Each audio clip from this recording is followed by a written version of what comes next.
Mame kwa humano so na mene ye Upper West Regional Correspondent Sani Abacha and Chichun Komo. Sani, good morning to you and welcome to the Happy Morning Show.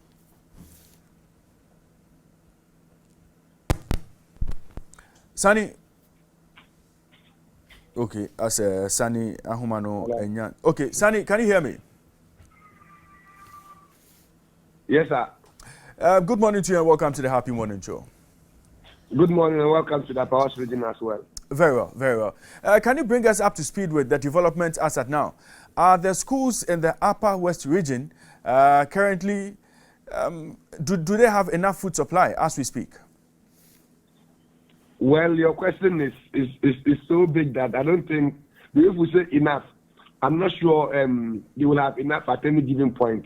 But what I can say is that situation hasn't improved as per our last interview or as per our last report.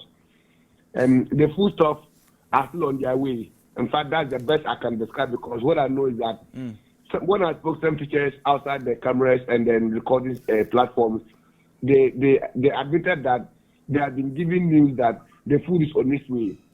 I think that was yesterday. Okay. Yesterday around 8, 9 thereabout. But as for the food that arrived yesterday, I don't know as of now. Okay. What I know is that as of yesterday, the food items were not in town. To the schools I got in touch with.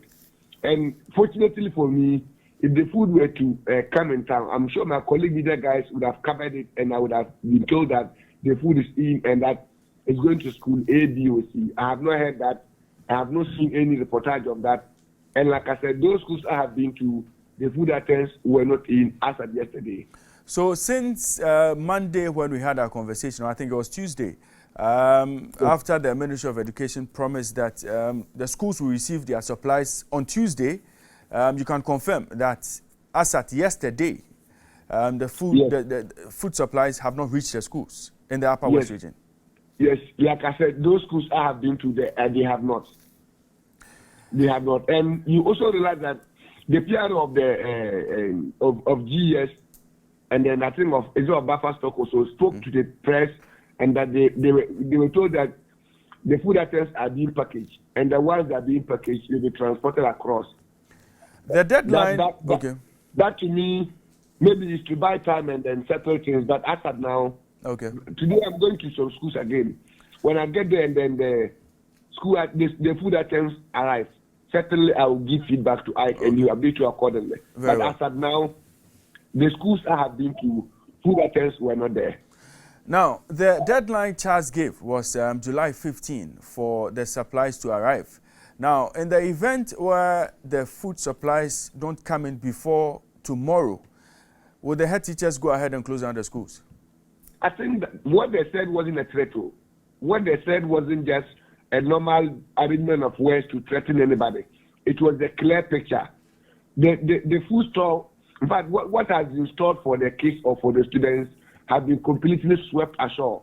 They have finished everything. I mean, if you know what it means completely finished, that is where the picture is now. They have no option because they can't feed them with their salary. They can't feed them with their family foodstuffs. It is the foodstuff for the school that they will use in feeding our kids. And here's the case, they are not there. They have no option. Assuming the food items do not come today and then tomorrow, of course you will hear reports that schools, students have been asked to either come home or stay home, and then your parents will come and feed you. Because the headmaster can't feed students like over 1,500 to 2,000 students from his pocket. Okay. He's using Jesus to feed such people like that. I'm not sure they were threatening. That is a true picture. Hopefully, today and tomorrow we are 48 hours away, or if we like 24 hours away from a deadline. So if by Friday they don't get that, like I said, and you see the painful aspect that these same head teachers and students who are going through all this hardship cannot speak to the press. For reasons I don't know. They cannot speak to the press. Maybe for getting victimized, maybe for things like that. But because if we don't paint a picture to the press and to the watching world, how will they know what is at stake? Thank you very much. Internally with the administrative wing of the government, perhaps it will be handled as such. But once the information hits the mainstream media, somebody will be forced to do his job. Okay. And in this case, they are not willing to stick to the press. Sani, thank you very much for joining us on the show this morning. We'll come back to you hopefully tomorrow morning to find out if the situation has improved. Thank you.